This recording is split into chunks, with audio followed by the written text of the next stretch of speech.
So even though Mortimer J. Adler wouldn't consider Jane Austen a person worthy of reading, so all these things, the Jane Austen Kama Sutra, just to give you 3 quotes. Catherine enjoyed her usual happiness with Henry Tilney, listening with sparkling eyes to everything he said, and in finding him irresistible, becoming so herself. It's Northanger Abbey. The sight of it made her start, and forgetting everything else, she stood gazing on it in motionless wonder. Like a visual aid might help with that quote. One more. It was necessary to make this circumstance a matter of pleasure, because on such occasions it is the etiquette. Pride and Prejudice. So, Jane Austen isn't a great book? Is that what you think? Mortimer fucking suck my dick Adler? Mortimer fucking joke? Mortimer joke Adler? That's what the J stands for.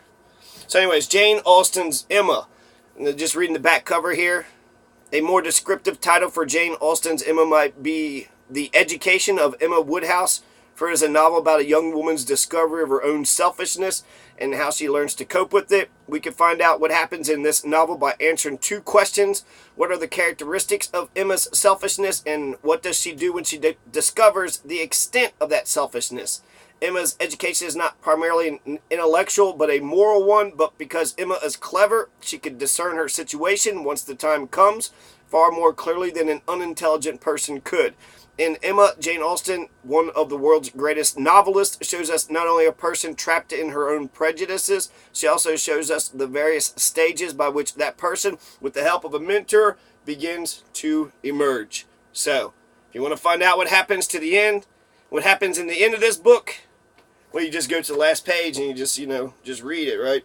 And the wedding was very much like other weddings. No, I'm just kidding. If you want to know what happens in the book, read the book. Dun dun dun. Oh no, everything's going haywire.